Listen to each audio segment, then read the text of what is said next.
Assalamualaikum warahmatullahi wabarakatuh. Kembali lagi bersama saya Bobby Herier. Kali ini saya ingin di pagi Sabtu ini ya, Sabtu pagi ini saya ingin bahas topik judulnya itu mencintai karena Allah. Karena ini guys, ini multi tafsir ya. Jadi banyak cukup ada beberapa tafsiran gitu. Nah, jadi ini kenapa saya pengen bahas topik ini? Jadi awalnya kemarin tuh ketika tadi malam ya, saya itu tertarik pas ketika main game mobile itu ada yang chat global teman saya ya si Danzo itu dia bilang cinta bikin galau gitu kan. Jadi dia ini suka main hati gitu guys. Jadi ya itu dulu saya waktu zaman jahiliyah juga seperti itu gitu. Saya mencintai bukan karena Allah gitu. Nah, jadi ada mencintai karena Allah, ada yang mencintai bukan karena Allah gitu.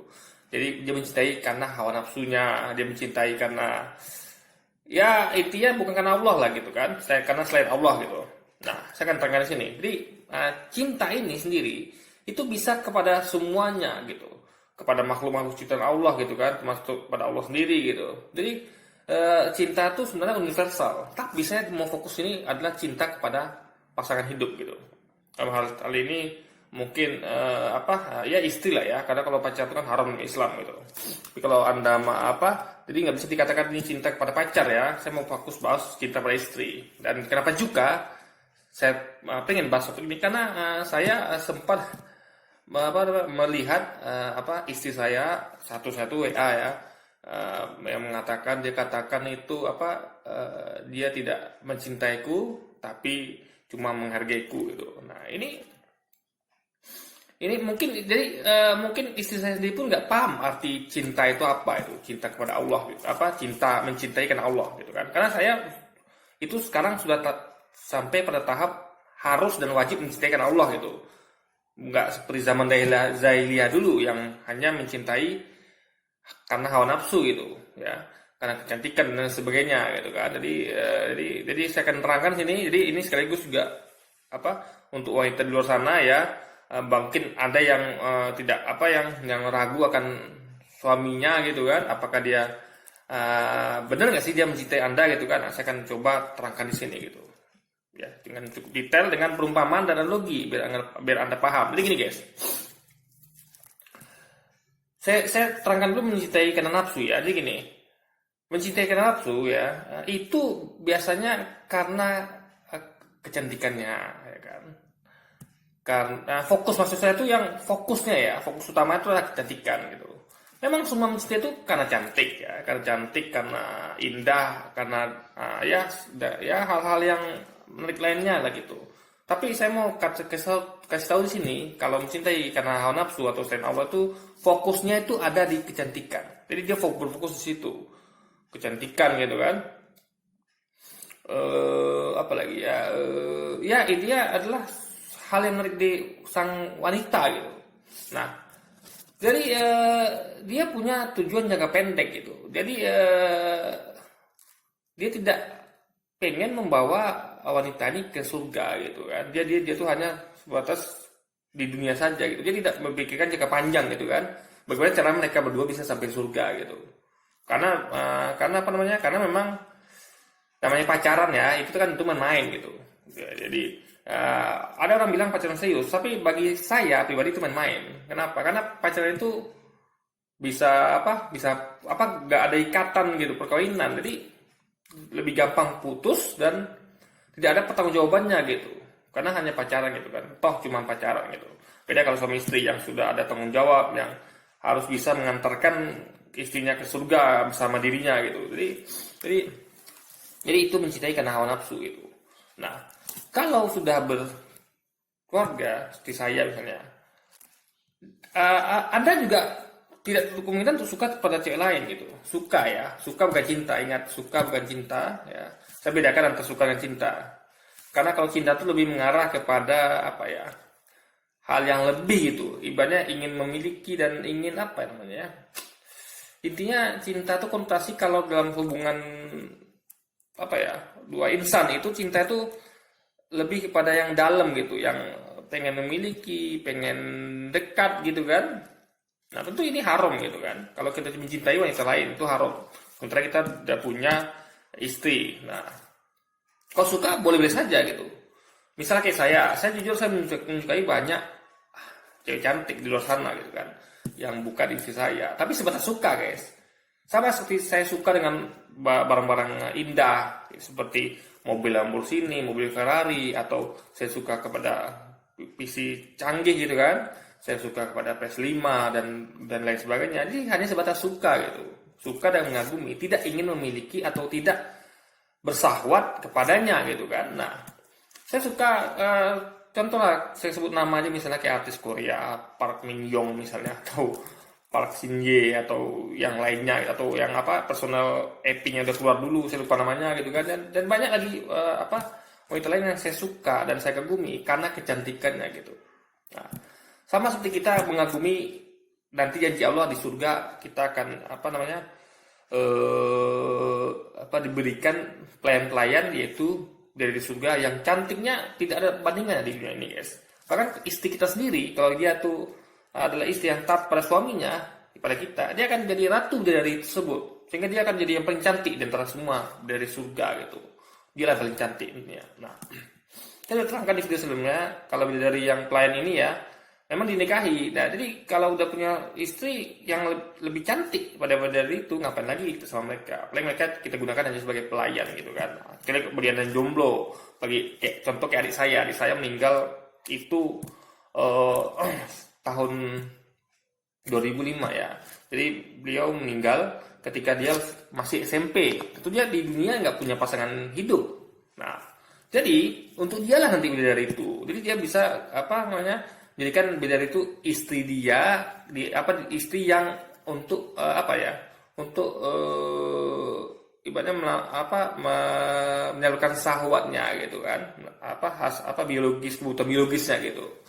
Karena di surga itu kan tempatnya kenikmatan gitu kan. Nah, kalau saya kan udah punya istri, alhamdulillah, dan kalau dia taat pada saya, dia akan jadi ratu bidadari. Jadi saya hanya gunakan nanti dari surga itu hanya sebagai pelayan saja gitu. Karena saya udah punya yang paling cantik, tentunya ratunya bidadari gitu kan. Nah, jadi kita kembali ke tadi ya. Jadi gini, jadi mencintai Allah. Jadi saya analogikan istri itu sebagai mobil atau kuda gitu guys. Ya, ada boleh istilahkan mobil atau kuda. Ya, saya pakai analogi dan perumpamaan di sini agar Anda paham. Jadi gini. Jadi seorang suami ya menikahi wanita, jadi istrinya, itu tujuannya kalau mencintai Allah itu untuk membawa dia istrinya ke surganya Allah guys. Jadi tujuannya tuh bukan hanya dunia gitu. Kalau bukan Allah kan hanya dunia tadi kan. Dia tidak berpikir gimana mereka selamat sampai akhirat gitu. Karena mereka tentu dari awal udah salah, udah pacaran, udah melakukan sesuatu yang haram, yang udah melanggar syariat gitu kan. Jadi beda kalau kita menikahi istri yang mencintai Allah. Kita pengen bawa dia ke surga bersama kita. Kita pengen sampai ke surganya Allah gitu bersama-sama gitu. Nah, tentu dalam perjalanannya ya kita harus sebagai suami sebagai pria saya mencari mobil atau kuda yang fokus utamanya bukan pada keindahan atau kecepatannya gitu kan. Karena kita tahu ada mobil yang kencang di Lamborghini atau mobil yang cantik indah dia di Lamborghini atau Ferrari gitu kan. Tidak seperti itu guys. Karena jalan menuju ke surga itu, mencapai surga itu adalah berliku dan banyak jurang. Ya, terjal dan sangat sulit sekali. Dia membutuhkan mobil yang tangguh gitu, mobil sekelas off-road gitu kan, mobil yang betul-betul tangguh lah, yang bisa melewati jalan-jalan yang sulit menuju ke surga gitu. Karena mencapai surga bukan jalannya gampang gitu kan. Beda kalau jalan ke neraka itu mulus, licin, jalan raya. Ibaratnya kalau di kayak trek balap gitu kan. Jadi gampang sekali gitu jalan menuju ke neraka. Beda kalau jalan menuju surga, banyak ujian, tantangan, jalan berliku, kerikil gitu kan. Jalan tanah, bahkan melewati sungai gitu atau melewati apalah gitu kan, yang susah gitu. Jadi butuh mobil yang tangguh gitu. Nah, mobil tangguh itu yang adalah wanita muslimah yang taat pada Allah, dan karena taat pada Allah itulah maka dia taat pada suaminya gitu. Karena Allah memintakan istri untuk taat pada suaminya gitu kan. Nah, jadi pria yang mencintai Allah akan memilih mobil seperti itu. Dia tidak akan memilih mobil seperti Lamborghini atau Ferrari, kecuali mobil Lamborghini Ferrari itu tangguh juga gitu kan, yang bisa menerabas jalan berliku, yang susah, yang rusak, yang jelek untuk mencapai surga gitu. Tapi dia akan memilih yang gampang untuk mencapai surga gitu guys, ya kan? Yang mana yang lebih gampang menuju surga itu kalau mencintai Allah gitu. Bisa sih dia milih Ferrari terus nih, meskipun tuntutan lebih keras gitu kan. Kalau dia mampu gitu kan, jadi tergantung juga kemampuan dia untuk mengendalikan mobil ini gitu. Kalau dia mampu, dia akan ambil Ferrari Columbus ini gitu. Tapi kalau dia nggak mampu ya, kalau saya memang aman, memang saya menakarkan kemampuan saya mengendarai mobil gitu kan. Makanya saya pilih wanita atau mobil yang tidak terlalu susah untuk dikendarai, sehingga bisa mencapai tujuan bersama, yaitu surganya Allah gitu kan. Nah ketika di jalan misalnya suami kena PHK misalnya kan, jadi suami itu dia sama seperti orang yang dari mobil, tapi dia tuh lagi sakit guys. Jadi dia tuh nggak punya tenaga atau kemampuan untuk mengendarai mobil dengan baik, sehingga dikatakan kalau dipaksakan dia mengendarai mobilnya akan masuk jurang gitu bersama-sama gitu. Dan ini terjadi ini terjadi, ya kan?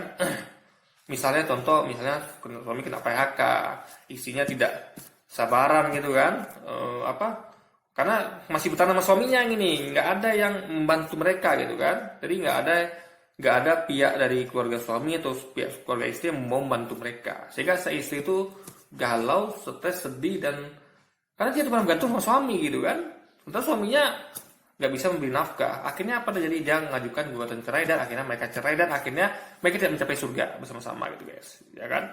Jadi mungkin suaminya akan mencapai surga dengan wanita lain atau mobil lain gitu kan, atau dia juga dengan yang lain, tapi mereka tidak mencapai surga bersama-sama. Nah, tapi kalau misalnya ada keluarga yang bantu misalnya nih, ya kan, bantu misalnya, udah deh, kamu start dulu, gitu kan, kamu nggak usah pakai mobil dulu, kamu start dulu, biar mobil ya, biar ibu atau bapak yang ngerawat gitu mobil ini, ya, kamu fokus aja deh pada kesehatan kamu, karena kalau kamu paksakan ini, oke lah, kamu mungkin sisa tenaga kamu masih ada gitu, nah, kamu pakai mobil, kamu kendarai, nah, lalu habis itu kamu kan lebih rentan berbahaya kalau kamu teruskan, karena dengan kondisi tidak sempurna gitu kan. Kedua, kalau dia berhenti jalan mogok kan lebih repot lagi gitu, akan lebih banyak kerusakannya. Nah makanya ya seperti itu, makanya diambil alih dibantu oleh keluarga suami itu istri. Jadi itu analogi ya guys. Jadi bukan berarti suami nggak sayang sama dia gitu, tapi suaminya tuh pengen daripada nanti mogok di jalan gitu kan, bagaimana? Atau misalnya suaminya nggak kondisi lagi memang suaminya masih punya sisa tenaga gitu, nah, tabungan itu masih ada gitu ibaratnya gitu kan.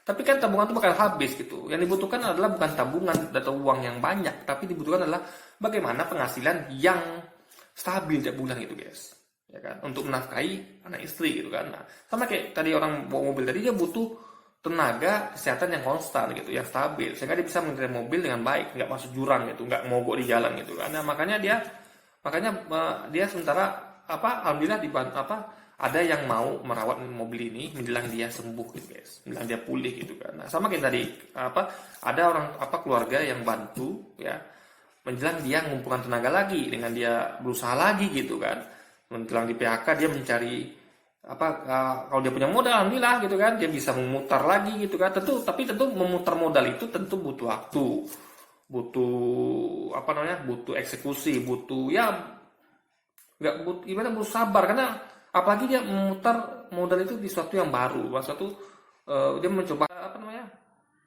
itu harus dipahami lah oleh para istri. Jadi bukan berarti suamimu tidak mencintaimu, tapi karena dia mencintai Allah, dia pengen kalian berdua selamat bersama-sama gitu, ya kan.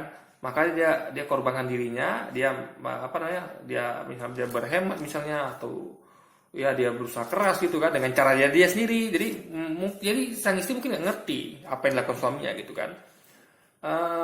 Ya itulah makanya butuh komunikasi gitu. Dia harus tahu suaminya lakukan apa gitu.